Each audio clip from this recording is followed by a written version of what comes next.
Haleluya, kita akan buka kitab 2 Korintus pasal ke-5 ya. Kita akan baca mulai ayat 15 sampai ke 21 ya. 2 Korintus 5 ayat 15 sampai 21, semua ayat itu ya. Kita akan baca bersama semua ayat ini sebagaimana tertulis di depan. Kita baca bersama 3, 4.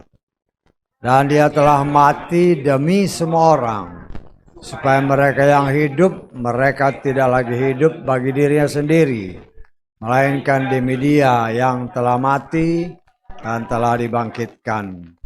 Karena itu dari sekarang kami tidak menilai seorang pun secara daging.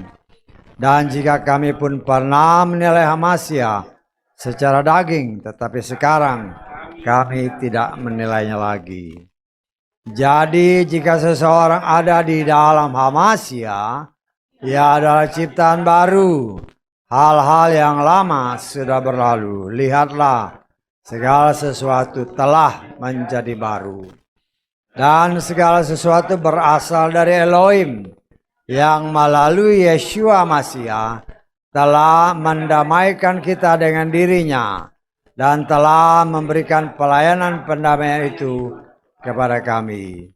Seperti halnya bahwa Elohim ada di dalam Hamasya ketika mendamaikan dunia dengan dirinya dengan tidak memperhitungkan pelanggaran-pelanggaran mereka kepada mereka, dan dengan menempatkan firman pendamaian itu di dalam kami. Selanjutnya, kamilah utusan-utusan demi Hamasya. Sekiranya mungkin Elohim menasihati melalui kami. Kami meminta demi Hamasya, hendaklah kamu didamaikan dengan Elohim. Sebab Dia yang tidak mengenal dosa demi kita, seolah Dia telah berbuat dosa, supaya kita dapat menjadi yang benar bagi Elohim di dalam Dia. Amin. Silakan duduk. Ya. Haleluya. Coba kita lihat ayat ke-15 tadi ya. Saya cuma membandingkan ini Lugas sama, ya perhatikan ya. Dan Dia telah mati demi semua orang. Perhatikan ya, saya mau kasih lihat, ini ciptaan, ini kan, ini Lugas sama ini ILT 3 ya. Yang waktunya kan hampir bersamaan ya. Dan dia ini tidak, ya memang huruf besar, tapi nggak jelas kan. Tapi kalau dalam terjemahan Lugas, adapun Hamasya telah mati. Jadi jelas kan. Kalau di sini kan dia ini nggak jelas. Ya, coba kita lihat, coba lihat bahasa Inggrisnya lah.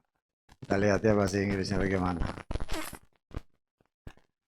And that he died for all, ya mirip-mirip aja. Cuma kalau terjemahan King James, Naivi, ya kadang-kadang berbeda. Di sini yang kita mau lihat adalah yang kita diajarkan, diingatkan.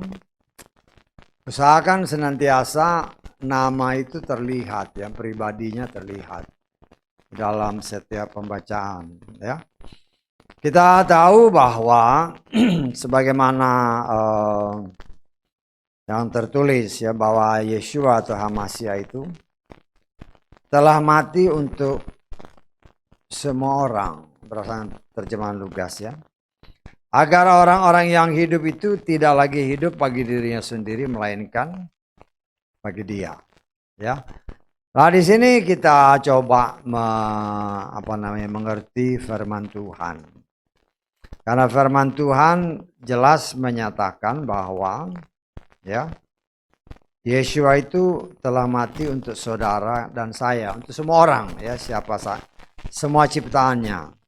Ya, kalau di dalam ayat ke-18 berdasarkan Lugas, segala sesuatu berasal dari Elohim.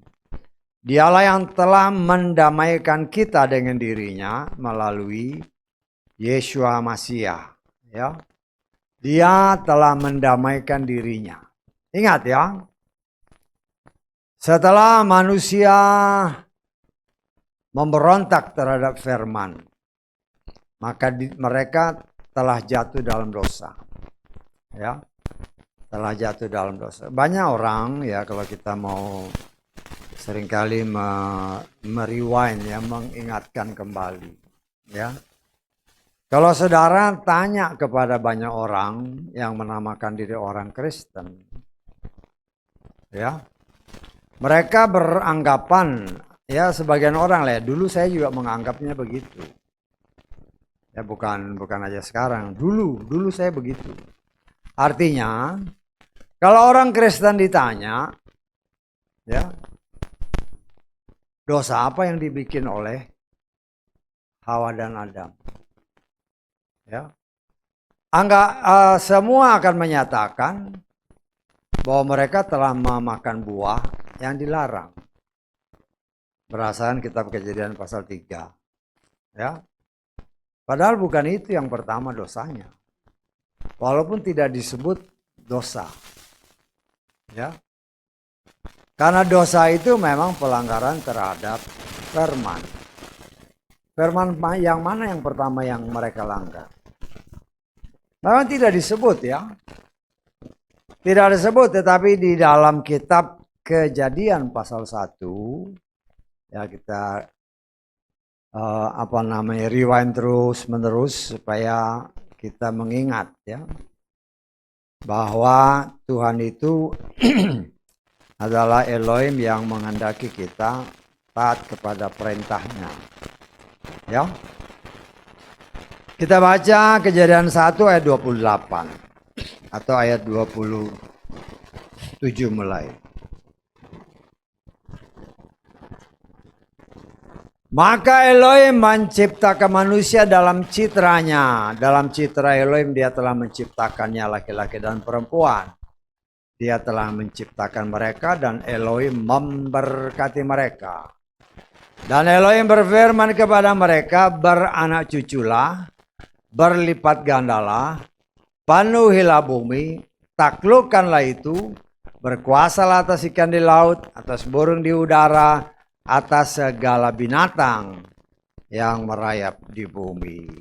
Ya, jadi orang seringkali tidak melihat ayat ini.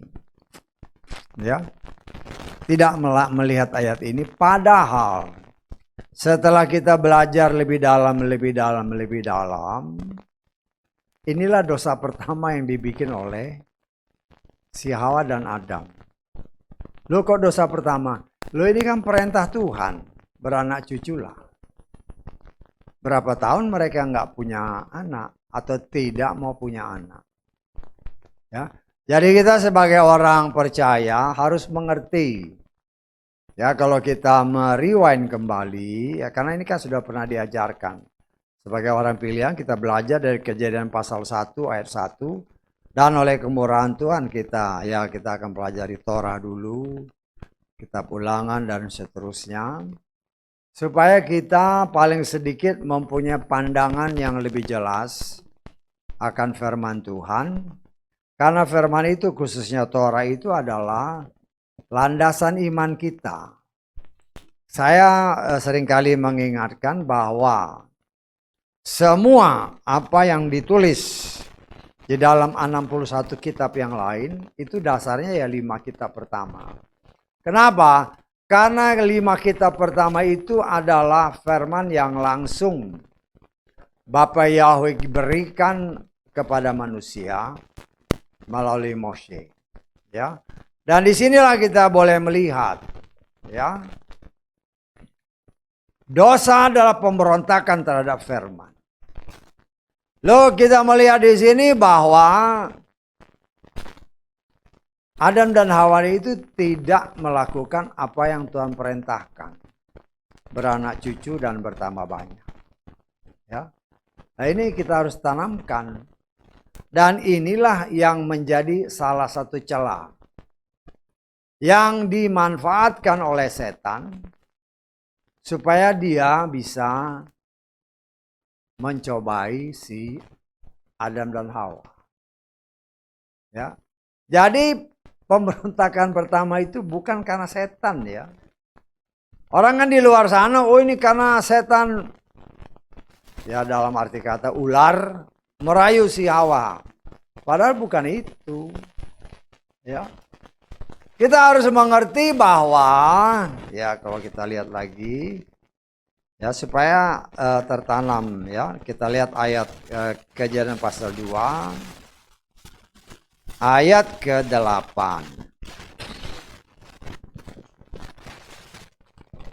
Lalu Yahweh Elohim menata sebuah taman di Eden di sebelah timur, dan di sana dia menempatkan manusia yang telah dia bentuk. Logikanya, ya, logikanya, ini kan dunia sudah dibentuk nih, ya kan? Tetapi untuk yang namanya Adam dan Hawa ini, dia dibentuk kemudian ditaruh di Taman Eden. Di Taman Eden itu harusnya mereka melakukan apa yang diperintahkan tadi dalam Kejadian 1. Beranak cucu, bertambah banyak. Ya. Dan berdasarkan tafsiran yang kita pernah pelajari, ya, selama kurang lebih 5.000 tahun mereka diam di sana, nggak punya anak, atau tidak, atau belum mau punya anak. Artinya mereka berontak terhadap firman. Walaupun itu tidak disebut dosa ya. Tetapi dosa adalah pelanggaran terhadap firman, terhadap Torah. Berbicara aturan, perintah dan ketetapan. Perintah Tuhan kan, beranak cucu. Tapi mereka seolah-olah mengabaikan, berjalan 5.000 tahun. Ya, kita sudah belajar dari mana 5.000 tahun itu. Karena itu kan ada kaitan-kaitan semua. Ya, 5.000 tahun nggak punya anak. Loh, setan itu licik. Setan itu licik. Ya, saya percaya setan itu iri ya sama manusia. Karena mereka diciptakan serupa dan segambar dengan Bapa Yahweh. Dia dikasih bumi kan seutuhnya. Diberikan kuasa menguasai bumi ini. Sehingga ya namanya setan, si licik, si jahat, si jelek ini, ya, dia senantiasa berusaha mencari celah apabila ada kesempatan. Karena itu dalam kitab Efesus menyatakan jangan beri kesempatan kepada setan. Tanpa disadari selama sekian ribu tahun, tafsiran saya setelah 5.000 tahun, mereka tidak mau punya anak, ya, atau belum mau punya anak. Loh, setan kan dengar waktu Tuhan bilang, anak cucu ya, loh, ini seolah-olah diabaikan. Itulah pelanggaran yang pertama. Itulah dosa yang pertama. Memang tidak ditulis kalau kita tidak baca dengan sungguh-sungguh, tidak meneliti dengan sungguh-sungguh, ya nggak bisa, ya. Dan celah ini dimanfaatkan oleh setan. Berdasarkan apa yang tertulis dalam kitab Ayub pasal 1, pasal 2, nanti saudara baca di rumah. Beberapa kali Tuhan mengumpulkan para malaikat. Kalau di sana dikatakan anak-anak Elohim, setan juga dikumpulin. Karena itu kan semua ciptaan dia. Ya nanti saudara baca dalam kitab Ayub ya, pasal 1, pasal 2. Ya. Lo kesempatan ini ya pada saat kumpul itu jauh sebelum zaman Ayub ya. Ini zaman Kejadian itu. Ya. Kumpullah malaikat sama setan juga ikut. Ya. Lo setan kan dalam arti kata dia membujuk Bapa Yahweh. Ngomonglah si setan. Saya nafsirkan ya. Tapi saudara, tafsirannya itu bukan asal tafsir aja, tetapi ya segala sesuatu kan ada sebab, ada akibat. Ya. Nah, disinilah kita melihat setan melihat celah bahwa Adam dan Hawa tidak melakukan apa yang Tuhan perintahkan, punya anak. Loh, ketika pertemuan seperti itu, saya tafsirkan, ya, datanglah setan, ngomong sama Tuhan kan, ya, Tuhan, Adam dan Hawa itu kok belum punya anak. Setan nggak, loh kan perintahnya harus punya anak, ya, setan ngomong kan, 5.000 tahun Tuhan nggak punya anak, bagaimana nih? Dalam tafsiran saya, karena itu melanggar, walaupun tidak disebut ya. Melanggar, ya Tuhan juga, ya bukan Tuhan mau ikut setan. Tetapi ini kan skenario-nya dari Tuhan. Skenario-nya memang dari Bapak Yahweh, berdasarkan kitab Mazmur. Berapa? 139 itu kan. Segala sesuatu sudah tertulis. Artinya Bapak Yahweh memang bikin skenario seperti itu. Ya. Ketika Bapak Yahweh di dalam tanda kutip diingatkan oleh si setan, ya itu kok nggak punya anak Tuhan, gimana? Ya merayu sedikit kan, karena setan memang mau menjatuhkan manusia, ya seolah-olah Tuhan dalam tanda kutip diingatkan oleh setan. Ini kalau dibiarin terus, ya berarti kan nggak bakal punya anak. Dunia ini ya kita juga nggak ada, dunia ini kosong aja, cuma berdua itu aja. Ya, karena bujukan, saya katakan bujukan ya, bukan berarti setan bisa memuji Tuhan, tapi ini semua ada dalam skenario-nya Tuhan. Setelah dikatakan seperti itu, ya Tuhan ya pasti marah lah, karena nggak ngikut kan. Ya saya tafsirkan, Tuhan bilang sama si setan, ya mungkin setan juga ngomong kan, Tuhan boleh nggak aku cobain? Nah, bisa aja kan, Tuhan mau dia punya anak, boleh nggak aku hampiri si Hawa biar punya anak? Bisa tahu maksud saya? Ini dalam tafsiran ya. Loh, setan itu tidak mungkin bisa masuk Taman Eden tanpa izin Tuhan. Nggak mungkin. Karena itu di dalam kitab Yeskiel pasal ke-28 kita lihat. Ya, kita lihat di dalam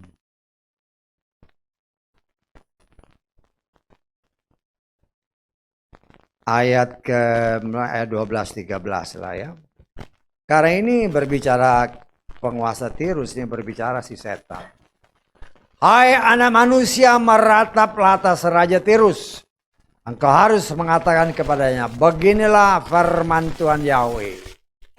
Engkaulah yang memeteraikan takaran yang penuh hikmat dan seluruhnya indah.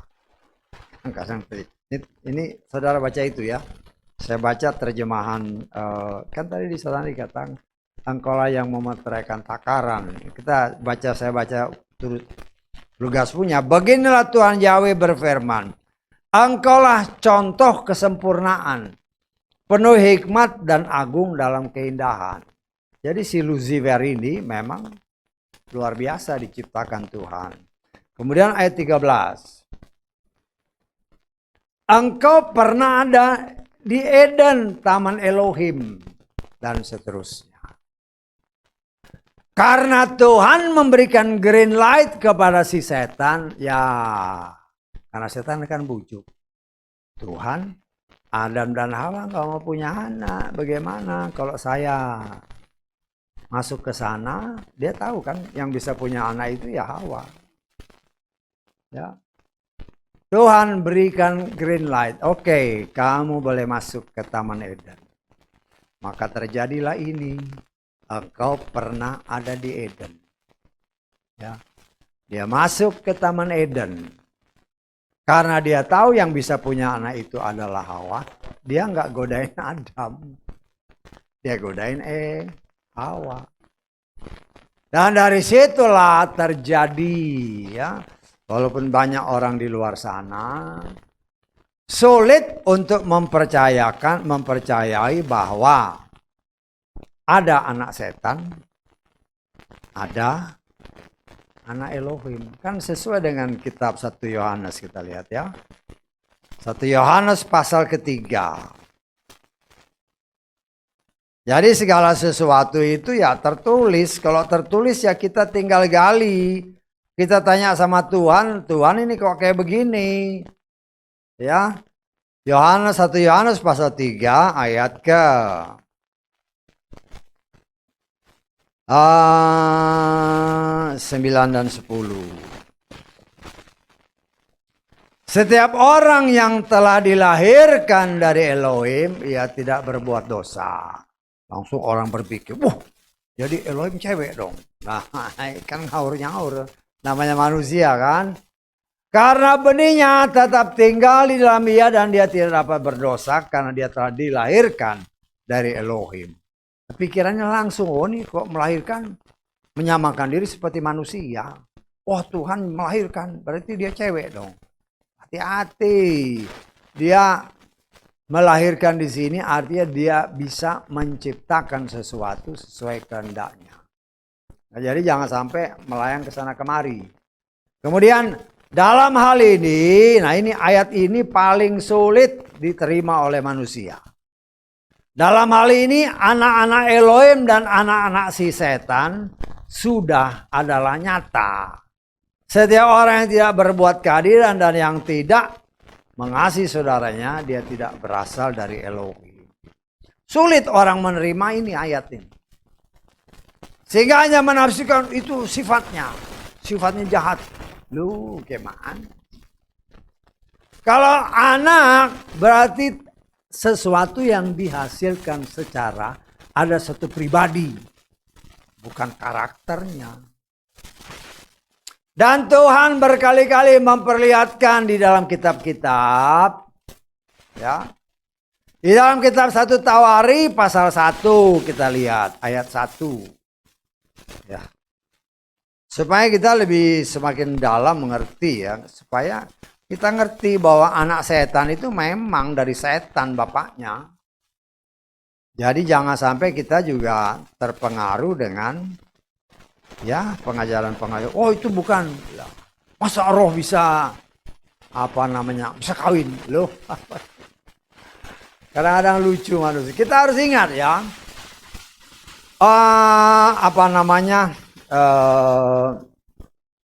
Kalau dalam bahasa Ibrani, ular itu nahas. Nahas itu memancarkan kemuliaan. Ya, Adam dan Hawa sebelum jatuh dalam dosa juga memancarkan kemuliaan. Ya, sama-sama terang, bersatu. Jadi si nahas juga memancarkan kemuliaan. Ya, terus si manusia juga memancarkan kemuliaan. Ya. Sebenarnya kita pun tidak tahu persis bentuknya seperti apa si nahas ini. Walaupun nahas itu memang dalam bahasa ini ular. Tapi ular itu ya kita melihat kalau tadi dikatakan engkau sempurna kan dalam kitab Yeskiel tadi. Engkau sempurna. Luar biasa. Dan setan bisa merubah bentuk karena dia masih punya kuasa. Ya, dia masih punya kuasa, dia bisa berbentuk apapun juga. Karena itu jangan heran, ya. Sering kali terjadi, habis orang meninggal, tadi malam aku didatangi suamiku. Loh, hati-hati ya. Hati-hati. Ya sama seperti si Saul. Minta supaya Samuel, oh ya, saya lihat Samuel. Lah, banyak orang yang menamakan diri orang percaya pun percaya bahwa itu Samuel. Hati-hati, jangan sampai kita tertipu dengan cara setan. Ya. Kita harus sangat berhati-hati. Ya, jangan sampai kita, karena kan banyak yang namanya pelayan Tuhan juga percaya. bahwa si Saul ini, ya, ketika dia minta sama si tukang tenung ini supaya memperlihatkan Samuel mau ketemu sama Samuel. Dan di sana kita melihat, ya, cara Tuhan yang luar biasa supaya kita juga belajar dengan sangat hati-hati, jangan sampai kita salah, ya. Jangan sampai kita salah karena kita juga mempunyai pikiran yang tidak benar, ya. Jadi kita harus ingat bahwa si dukun ini, ya, kan si dukun itu yang diminta. Si Saul nggak lihat loh. Kan dia nanya sama si dukun, kayak gimana? Oh, kayak begini. Loh, si dukun ini pernah ngelihat si Saul sebelumnya, si Samuel. Bisa tahu nggak maksud saya? Jadi dia biasa ngarang aja, oh, bentuknya kayak gini. Wah, itu si Samuel. Padahal dikatakan oleh firman Tuhan, ada satu roh yang keluar dari bawah. Saya nggak? Loh, kalau orang yang seperti Samuel yang dikatakan oleh firman Tuhan bahwa dia adalah salah seorang nabi, hakim terakhir yang dipercayakan Tuhan untuk mengangkat atau mentabiskan dua raja pertama dari bangsa Israel, ya, saya dapat katakan dia orang yang kudus. Orang yang kudus itu naik, bukan turun. Saya tahu nggak? Tapi yang mereka lihat kan, si dukun ini lihat ada roh keluar dari bumi. Tapi banyak mereka yang menamakan diri pelayan Tuhan percaya itu Samuel, mukanya persis. Jangan dibodohi dengan pikiran-pikiran yang tidak benar. Jadi kita harus sangat berhati-hati, jangan sampai kita juga menjadi terpengaruh dengan cerita-cerita yang tidak benar, ya. Jadi kita harus tahu bahwa ketika si Saul ini minta si dukun ini, ya, dukun ini ngelihat, saya melihat roh keluar dari bumi. Si Saulnya nggak lihat loh, Saulnya nggak lihat, cuman si dukun ini. Loh, dukun, ya, cari duit, ya. Loh, begitu pun banyak orang sekarang. Tadi malam saya ketemu orang yang baru meninggal kemarin. Lah, bagaimana? Ada tertulis. Kita lihat, ya. Segala sesuatu kita harus berpegang kepada firman. Kita baca Pengkhotbah pasal ke-12 ayat ke-7. Debu akan kembali ke tanah seperti yang telah ada. Roh kembali kepada Elohim yang telah mengaruniakannya. Ya. Jadi kita harus ingat itu. Jadi kalau ada orang-orang yang cerita, ya, waduh, baru orang meninggal kan, wah, semalam dia datang, ketemu, dia senyum. Kok gampang banget kau tertipu dengan si jahat itu. Kita lihat Mazmur pasal 104 ayat ke-29.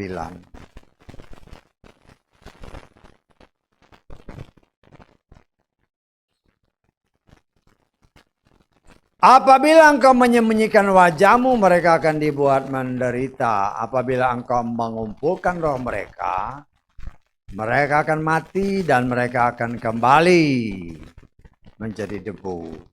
Artinya, ya, beberapa kali kita diingatkan, ya. Setiap manusia yang hidup, kenapa dia hidup? Karena ada roh Tuhan di sana. Saya tangkap. Jadi orang yang bagaimanapun kalau dia ngumpet di dasar laut pun, selama dia hidup, ada roh Elohim di sana. Jadi dia nggak bisa sembunyi. Tetapnya tercatat apa yang dilakukan. Tetapi kalau roh ini diambil sama Tuhan, ya mati dia. Artinya roh ini kembali kepada yang punya. Jadi kalau di luar sana dikatakan, oh tadi malam aku lihat dia datang. Jangan kau ketipu sama setan. Setan punya kuasa untuk membuat orang yang tadinya percaya, katanya percaya Tuhan, percaya Bapak Yahweh. Wah, tadi aku ngelihat datang dia, senyum. Wah, percaya lagi. Kita harus percaya bahwa orang yang percaya kepada Bapak Yahweh, kalau dia sudah meninggal, ya sudah, finish. Ya, tidak ada lagi hubungannya dengan manusia yang hidup. Karena itu dikatakan, ya ketika ada orang kaya dengan Lazarus si miskin kan, ketika orang ini dalam penderitaan setelah mati, dua-dua kan mati. Dua-dua mati, Lazarus ini dibawa naik. Betul nggak? Sama malaikat. Ya. Tetapi si orang kaya ini dibawa naik nggak? Nggak ada ayatnya yang menyatakan dia dibawa naik. Tapi dikatakan dia dikubur. Jadi kadang saya senantiasa mengingatkan kepada kita semua, setiap firman itu dibaca dengan teliti, ya. Dibaca dengan teliti. Kita lihat Lukas pasal 16. Ayat ke 22.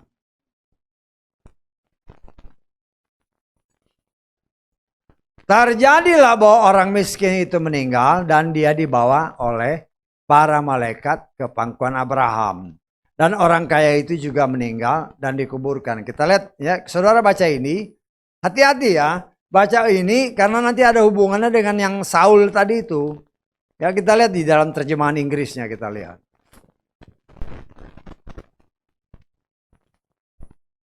And it came to pass that the beggar died and was carried by the angels into Abraham's bosom. Diangkat. Ke atas. Loh, kalau orang yang yang memang ditetapkan untuk dibinasakan, ya ke bawah harinya. Yesua itu naik apa turun? Naik kan. Elia itu naik apa turun? Naik kan. Jadi kalau dikatakan bahwa si dukun ini ngelihat ada roh yang keluar dari bumi, itu bukan dari Tuhan. Itu setan yang memperalat si dukun ini untuk mengelabui si Saul. Ya. Jadi jangan sampai kita tertipu dengan ulah setan yang memakai manusia-manusia ini. Jadi kita harus sangat berhati-hati. Jangan sampai kita terhanyut, terbawa arus. Ya. Nah, kan tadi ada anak setan, ada anak Elohim. Ya. Dan saya mengajarkan kepada saudara bahwa si Kain itu memang anak setan. Karena di dalam 1 Tawari, kita lihat 1 Tawari 1. 1 Tawari 1 ayat 1, gampang ayatnya. Cuman banyak orang baca asal baca. Ya. Judulnya, ayat ini judulnya adalah di dalam terjemahan saya, keturunan Adam. Saya nggak tahu di terjemahan saudara. Keturunan Adam kan? Nah, kita baca. Di sini dikatakan Adam, terus Set. Habel mana? Wah, Habel udah mati, jadi dia nggak dimasukin. Terus Kain ini mana? Kain kan hidup. Kita harus yakin bahwa Kain itu bukan anak Adam. 3 individu yang menguatkan ini. Ya, pertama Yohanes Pembaptis. Yohanes Pembaptis dikatakan di dalam kitab Kejadian, ya. Pasal Kejadian Matius. Matius pasal ketiga ayat ke-7 kita lihat. Dan setelah melihat banyak orang Farisi dan Sadukian datang kepada baptisannya, baptisan Yohanes Pembaptis ya, dia berkata kepada mereka, hai keturunan apa? Ular beludak. Loh, ini Yohanes Pembaptis yang pertama. Ya, coba kita lihat lagi Matius 23. Ya, Matius 23 ayat ke-33. Ayat 30 ini Yesua yang ngomong ya. Hai ular-ular, hai keturunan ular beludak. Jadi sudah 2 orang. Yohanes Pembaptis, Yesua, dan Rasul Yohanes. Kita lihat di dalam 1 Yohanes pasal ketiga ayat ke-12. Bukan sebagaimana Kain yang berasal dari yang jahat, dan dia telah membunuh saudaranya, dan seterusnya. Ya, ayatnya jelas, tapi orang nggak percaya. Ya, dalam kitab Kejadian pasal ke-3 ayat ke-20. Jelas ya, ini hanya untuk menguatkan ya. Karena banyak orang karena salah menafsirkan dalam Kejadian pasal ke-4. Sehingga seringkali dari tempat ini diingatkan. Segala pekerjaan yang dikerjakan oleh setan tidak akan disingkapkan oleh Tuhan dalam kitab suci kita secara detail. Kejadian 1 pasal 1 ayat 1 dan ayat 2. Ayat 1 menyatakan Bapa Yahweh menciptakan langit dan bumi. Dan segala, kalau Tuhan menciptakan pasti sempurna.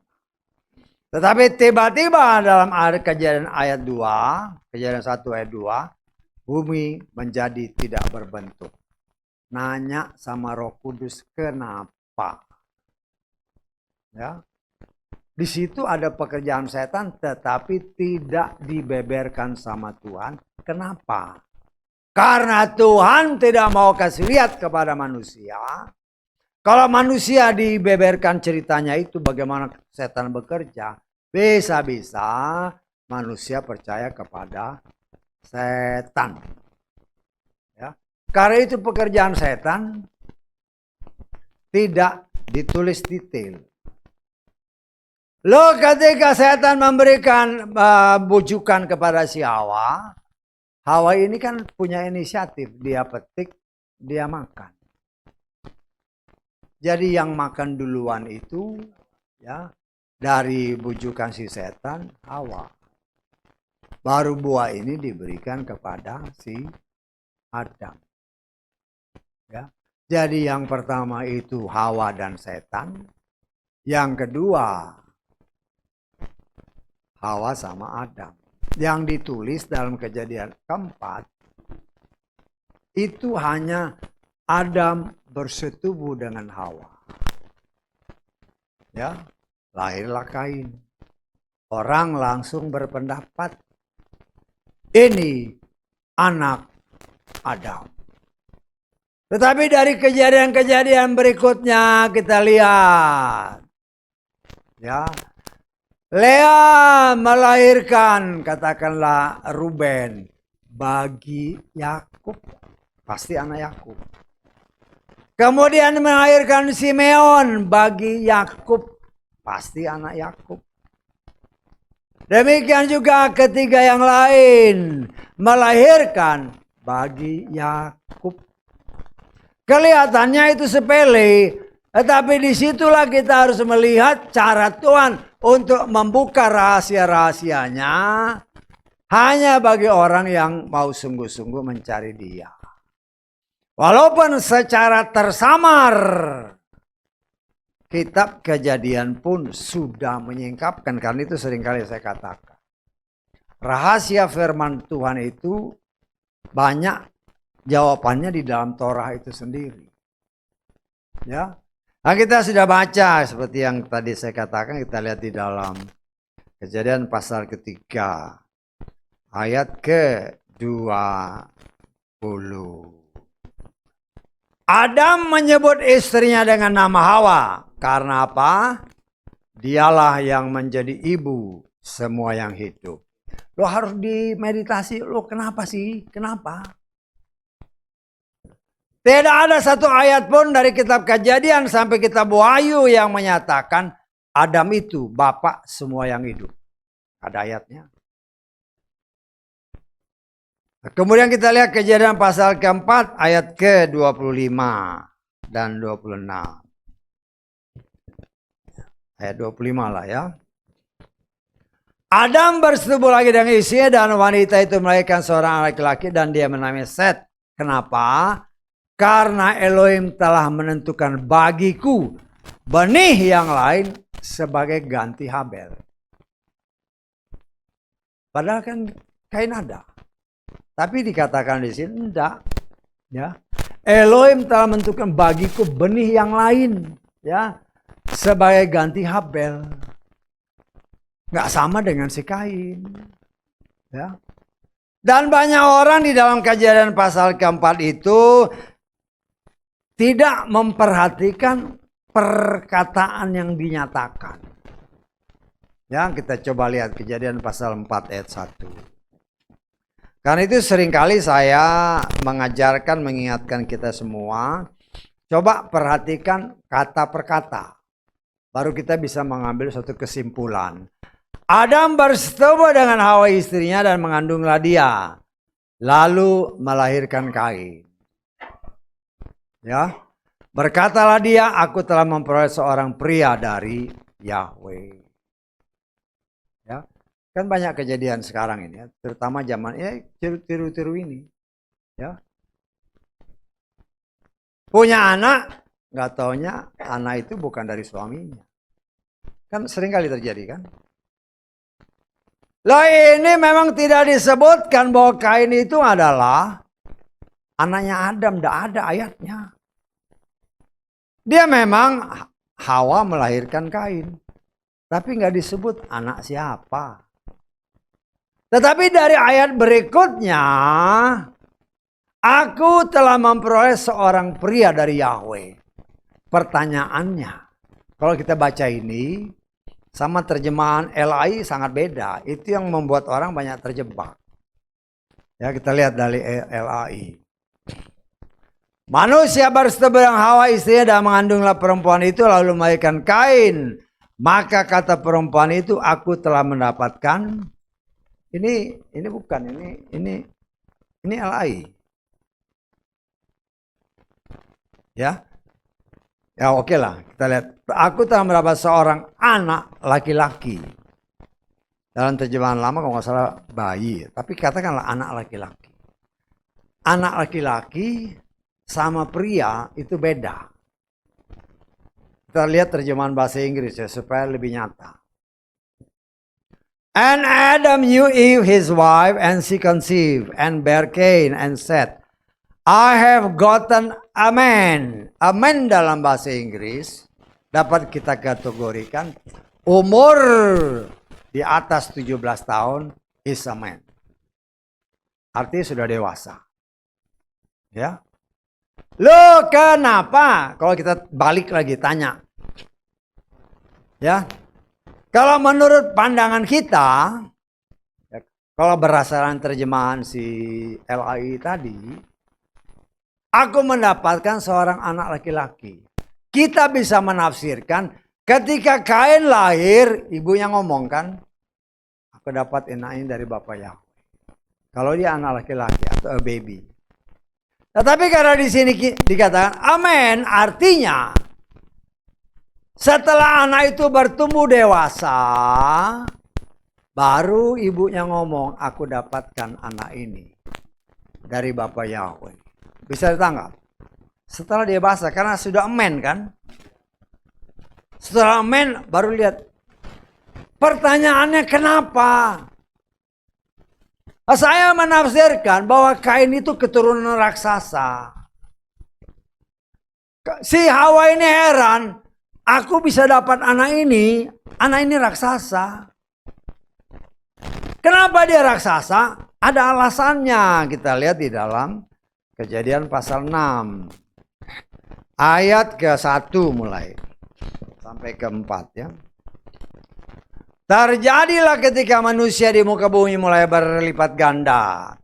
Anak-anak perempuan telah diperanakan bagi mereka. Perhatikan. Anak-anak Elohim. Nah ini yang harus kita perhatikan. Yang dikatakan anak-anak Elohim di sini sama dengan dalam kitab Ayub itu pasti malaikat. Malaikat yang jatuh. Anak-anak Elohim melihat anak-anak perempuan manusia bahwa mereka elok, maka mereka mengambil istri-istri bagi mereka semua yang telah mereka pilih. Jadi malaikat yang jatuh ya, ngambil istri manusia biasa. Kemudian kita lihat Yahweh berfirman, rohku tidak untuk selamanya akan berpekar dengan manusia yang juga di dalamnya dia itu daging. Tapi hari-harinya akan menjadi 120 tahun saja. 120 tahun. Perhatikan. Pada hari-hari itu para raksasa telah ada di bumi. Ya. Bahkan juga sesudahnya ketika anak-anak Elohim menghampiri anak-anak perempuan manusia. Dan mereka telah melahirkan baginya. Mereka adalah orang-orang perkasa dan seterusnya. Jadi ketika para malaikat yang jatuh ini yang disebut anak-anak Elohim kawin dengan anak manusia perempuan-perempuan, berdasarkan ayat ini lahirlah apa?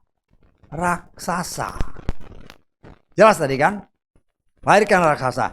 Tetapi dikatakan pada hari-hari itu para raksasa apa? Sudah ada. Sebelum ini ya, sebelum malaikat yang lain ini kawin sama anak-anak manusia, sebelumnya sudah ada. Pertanyaannya dari mana? Tuhan tidak menciptakan raksasa. Bisa tanggap? Dan saya menafsirkan itulah keturunan Kain. Kenapa? Karena Lucifer itu malaikat yang jatuh. Dan anak Elohim ini malaikat yang jatuh. Malaikat kawin sama manusia, jadilah raksasa. Dan raksasa itu keturunan setan.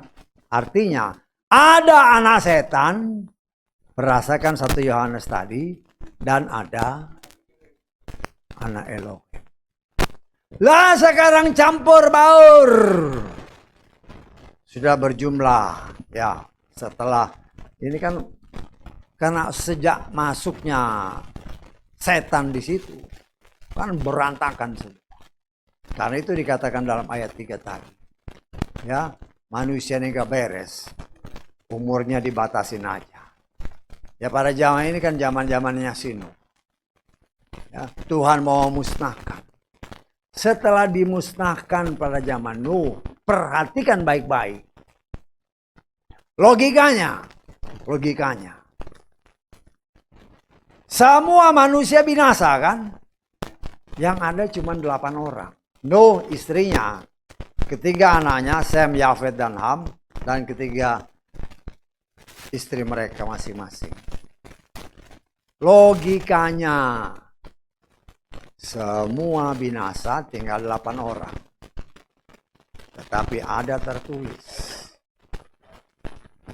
Ya. Siapa yang dilawan sama si Daud? Goliat keturunan raksasa. Dari mana? Sedang lo kita harus proaktif. Dari mana? Kan manusia sudah habis. Raksasa sudah habis. Karena dari situ saya menafsirkan. Dari katakanlah anak-anaknya si Nuh, Sem, Yafet, dan Ham. Itu murni anaknya si Nuh sama istrinya. Jadi manusia tulen. Tetapi tidak ada disebutkan istri-istrinya ini dari mana. Saya ditangkap. Jadi saya menafsirkan salah satu dari mereka ada benih si raksasa itu, si jahat itu, si jelek itu. Nah, saya menafsirkan kemungkinan besar ya itu istri daripada si siapa? Si Ham. Si Ham, Sem itu orang pilihan. Kalau saudara baca itu, lo kenapa si Ham? Lo kan gitu. Jadi kita harus proaktif sedikit. Kenapa si Ham? Ketika bangsa Israel masuk ke tanah Kanaan, mereka lihat raksasa. Betul nggak? Saya kan meriwayat-riwayat ini supaya saudara tetap ingat. Ya, kita lihat. Ya. Di dalam 1 Tawari 1 ayat ke-8 mulai. Ingat ya, raksasa tadi pertama ditemukan di Kanaan. Ya, ketika orang Israel masuk, ketemu raksasa, orang-orang enak dan seterusnya. Ayat ketiga, ayat ke-8. Anak-anak Ham, perhatikan, Kus, Misraim, Put, dan Kanaan. Itu anak-anaknya Ham. Raksasa itu ditemukan di Kanaan. Saya tangkap. Jadi bisa ditafsirkan bahwa si Ham ini istrinya itu keturunan setan. Lahirlah ini semua sampai sekarang. Loh, kita melihat ini semua setelah bumi dihabiskan. Sekarang manusia berjumlah lagi kurang lebih ya 8 miliar. Udah campur aduk ini. Ya.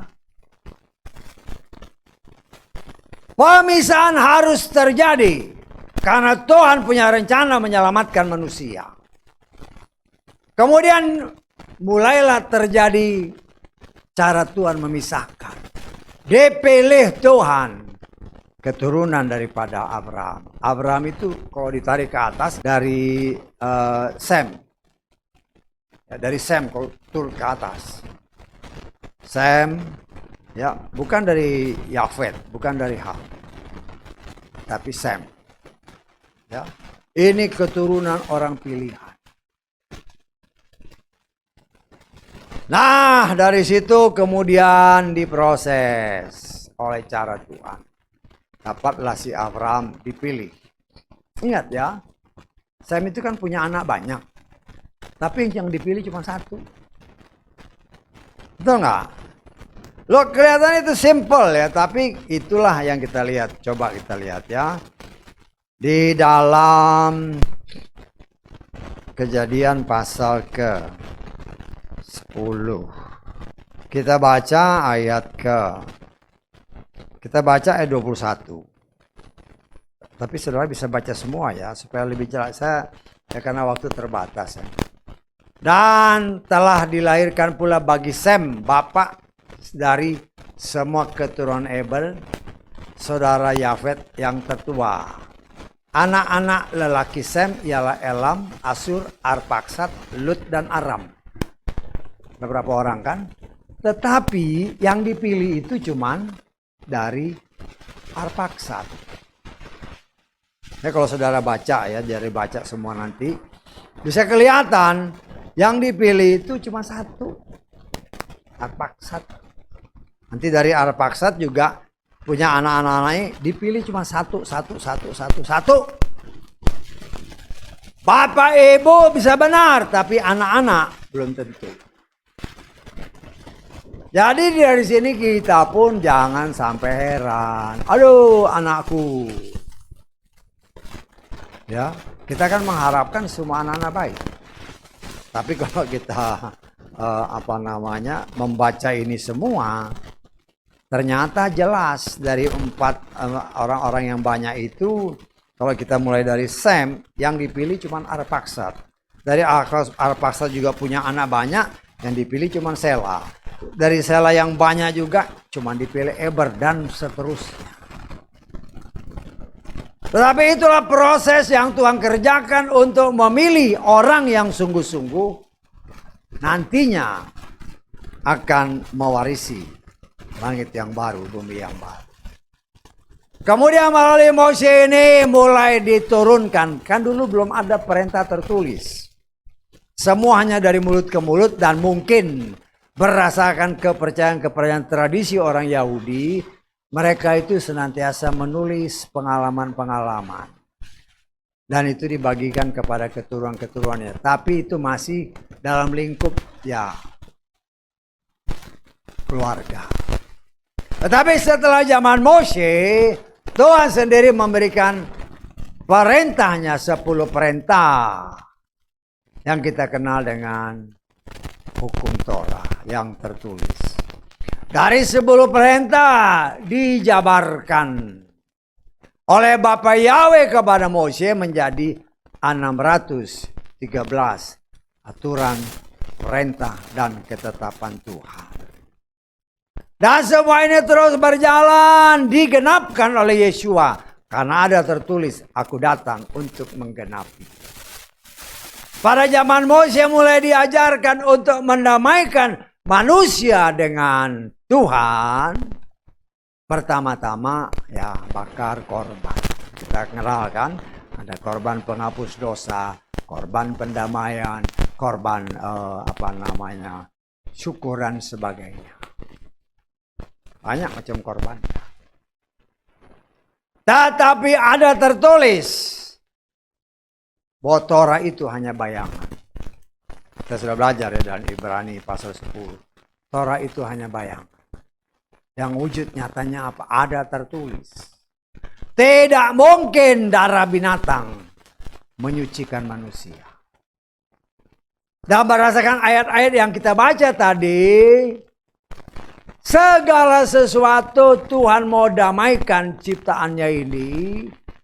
Inisiatif itu datang dari Tuhan, bukan dari manusia. Manusia memang sudah tersesat karena ditipu oleh setan.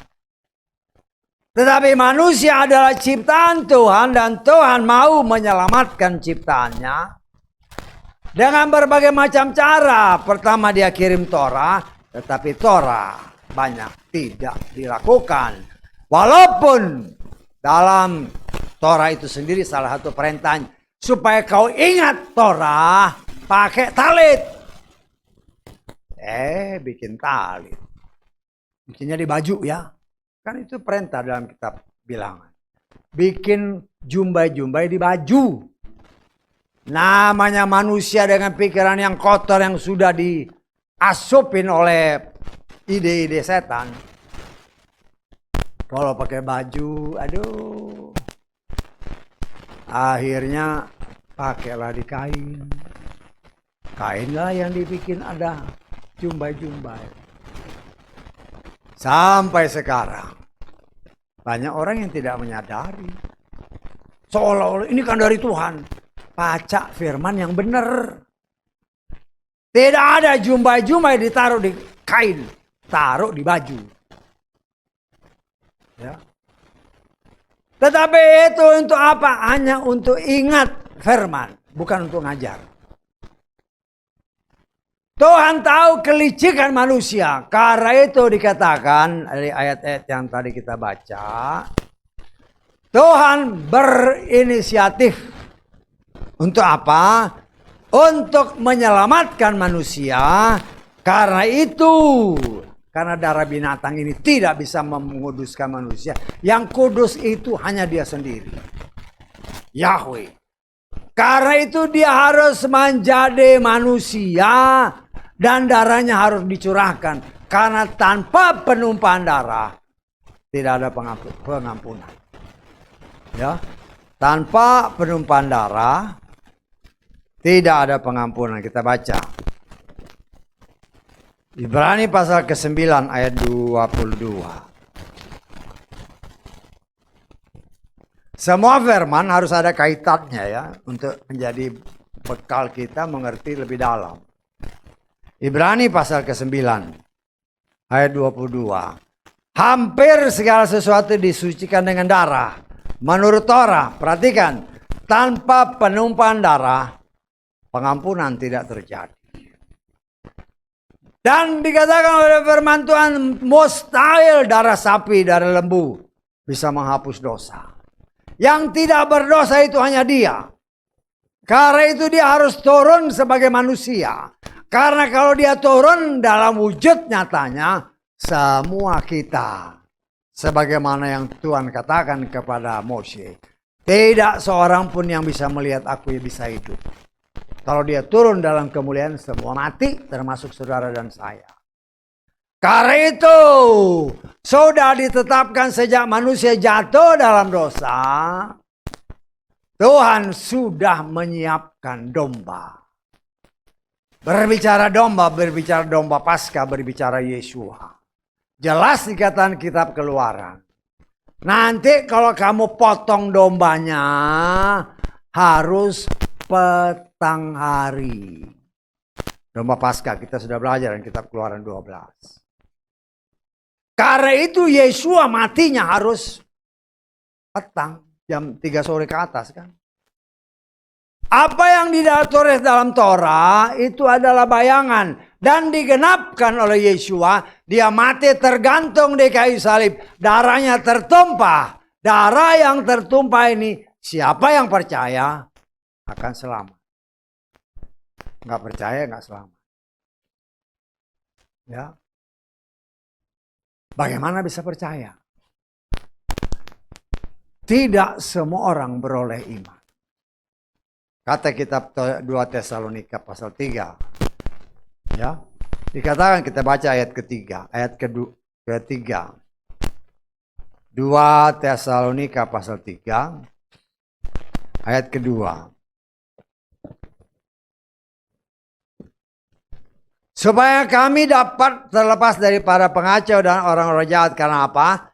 Karena iman bukan ada pada semua orang. Saya nggak tahu terjemahan LAI, coba kita lihat.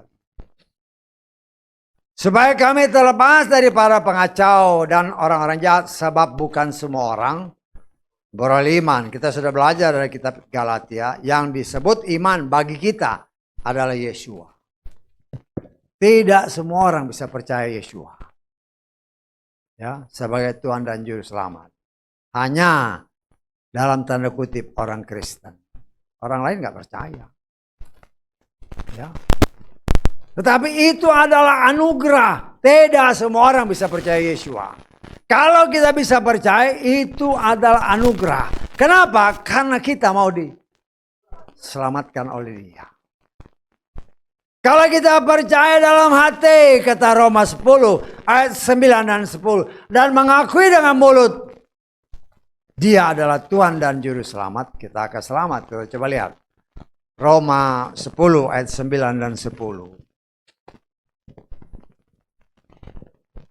Sebab jika kau mengakui Tuhan Yeshua dengan mulutmu dan percaya dalam hatimu bahwa Elohim telah membangkitkan Dia dari antara orang mati, maka kamu akan diselamatkan. Sebab untuk pembenaran dipercaya dengan hati dan untuk keselamatan diakui dengan mulut. Jadi Kristen, jadi iman, memperoleh iman. Tetapi Yesus berkata kepada Nikodemus, kalau engkau tidak dilahirkan dari air dan roh, jangan harap kau masuk surga. Dan itulah yang amat sangat sulit bisa diterima oleh manusia. Kenapa? Karena berbagai macam pengajaran dari si setan masuk ke dalam apa yang dinamakan gereja-gereja. Sudah jelas namanya baptis, immerse, masuk ke dalam air.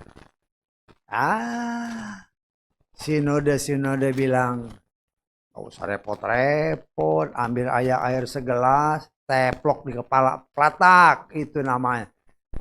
Sudah dibaptis. Dirubah oleh setan. Yesus berkata, ada tertulis dalam kitab Mazmur, kita dilahirkan dari seorang ibu yang berdosa. Dan kita hidup di tengah dosa, di tengah dunia yang dikuasai oleh si jahat. Sehingga kita hidup juga dalam dosa. Tidak ada dosa yang masuk ke dalam surga.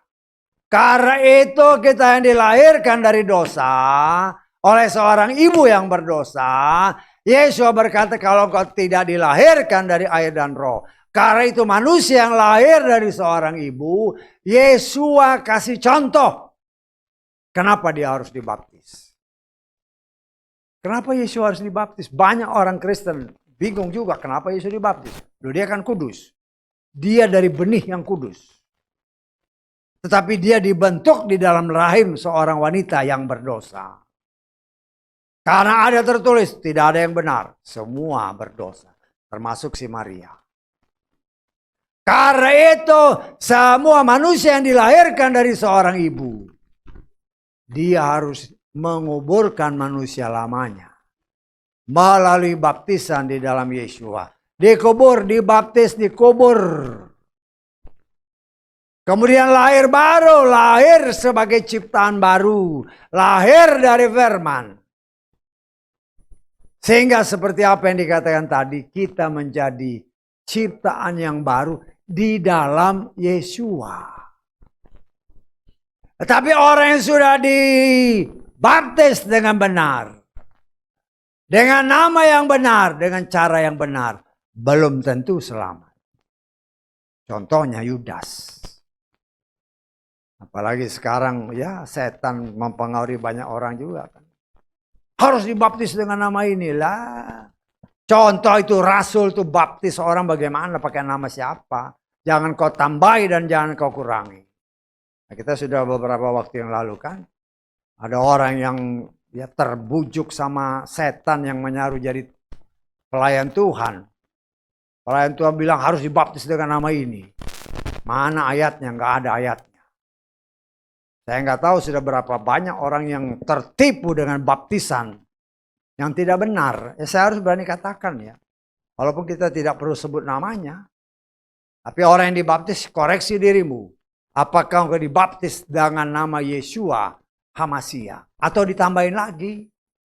Harus dibaptis dalam nama Yeshua Hamasia. Tambah lagi.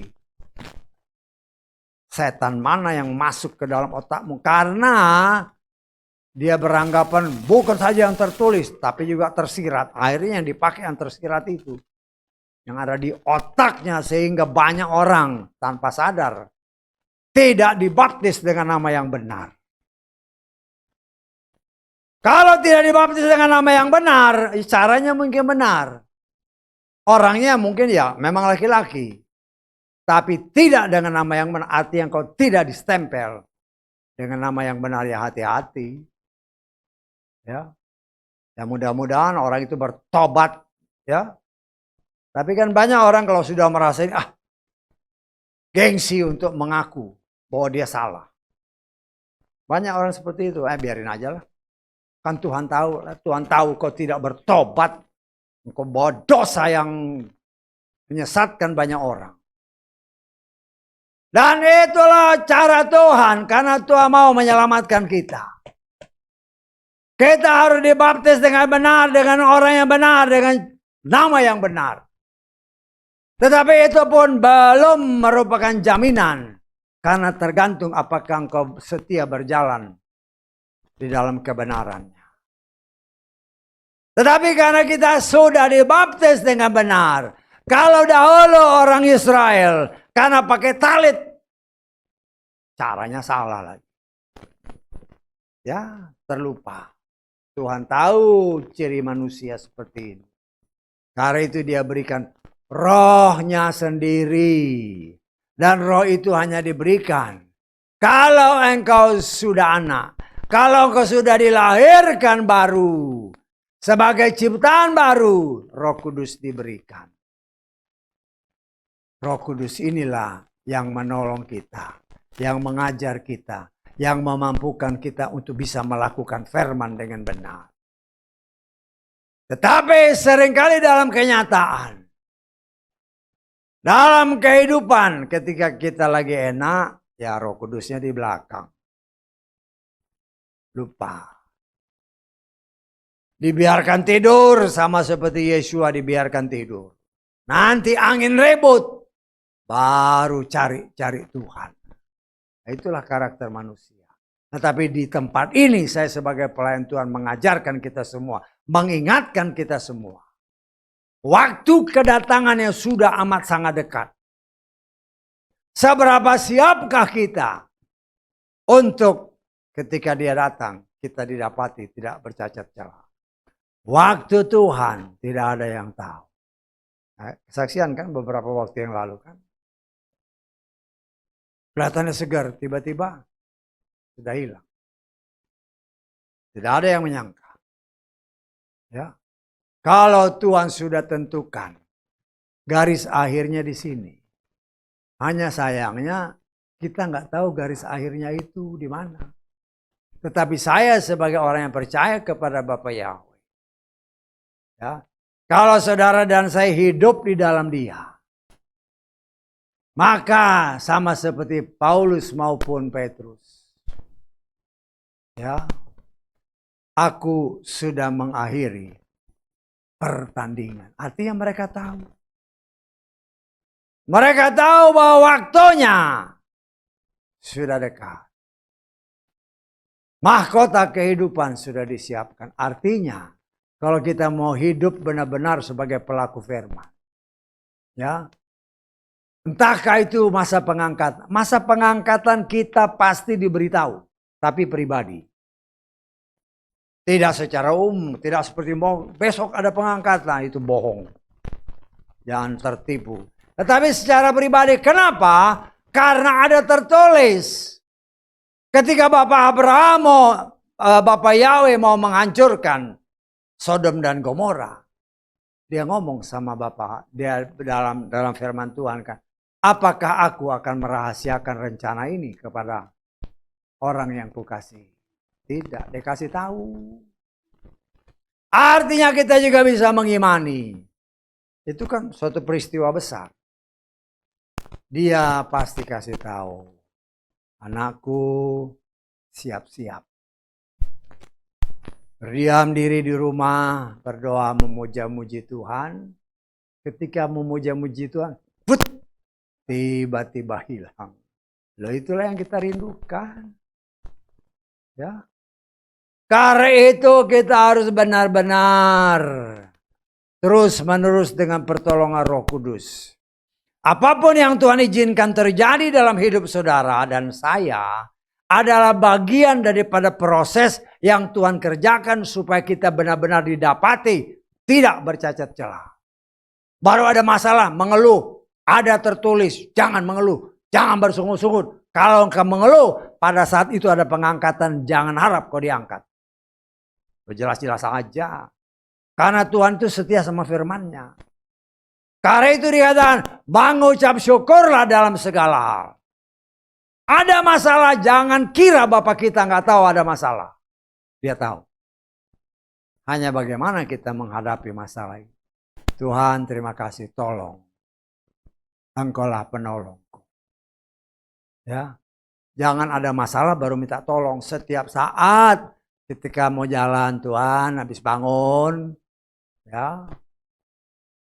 Berdoa dulu, ucap syukur, Tuhan terima kasih. Masih dibangunin. Kalau nggak dibangunin apa? Ya lewat kan. Saya mengajar diri saya mau tidur nih. Udah sembahyang segala macam mau tidur. Sebelum rebah Roh Kudus, kuserahkan roh jiwa tubuhku kepada. Terserah Tuhan. Kalau aku lagi tidur Tuhan bilang pulanglah. Ya pulang. Tapi aku tahu karena aku sudah serahkan kepada pemilikku. Ya percaya aja. Kita belajar untuk berserah kepada Dia. Karena apa yang dikatakan di dalam apa yang tadi kita baca. Ya. Itu bukan hanya untuk dibaca. Tetapi diimani dan dipraktekkan dalam hidup kita. Bahwa Dia memang mempunyai inisiatif untuk menyelamatkan ciptaannya. Tapi bagaimana respon kita terhadap tawarannya? Kan Yesua berkata, mari ikutlah aku, follow me. Kalau dalam bahasa lain kan, follow me artinya kan terserah. Kalau kita mau ikut Dia, bukan saja pribadinya, tetapi seluruh keberadaannya termasuk firman-Nya kita ikuti. Dan itulah yang Tuhan kehendaki dalam kehidupan saudara dan saya. Ya, Dia datang untuk mendamaikan manusia yang ada dalam dunia ini dengan caranya. Tetapi masalahnya, tidak semua orang percaya dengan sungguh-sungguh. Ibadah ya ibadah. Ibadah. Tapi setelah ibadah nggak ada perubahan. Kita harus cek pribadi lepas pribadi ya. Kita sudah ada dibaptis, kita sudah baca firman. Tanya diri kita, aku berubah nggak ya? Menuju kebaikan ya. Kalau nggak berubah, berarti mungkin semakin jahat. Kalau semakin jahat, jangan-jangan ya bukan berasal dari keturunan Bapak Yahweh. Tapi kita mengucap syukur selama kita diberi kesempatan untuk mendengar. Kalau kita percaya, firman itu yang akan merubah kita. Kita tidak akan pernah sanggup merubah diri kita dengan kekuatan sendiri, tidak bisa. Tetapi dengan pertolongan Roh Kudus, firman yang kita terima, kita aminkan. Kita praktekkan, firman itu yang akan menyelamatkan kita. Karena itu keselamatan adalah urusan pribadi. Suamimu, istrimu, anak-anakmu, orang tuamu tidak bisa menyelamatkan kita.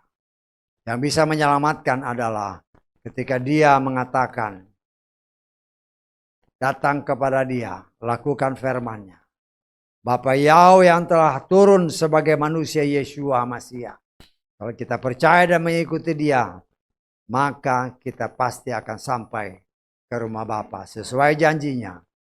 Tidak seorang pun bertemu dengan Bapa kalau tidak melalui aku. Haleluya. Amin.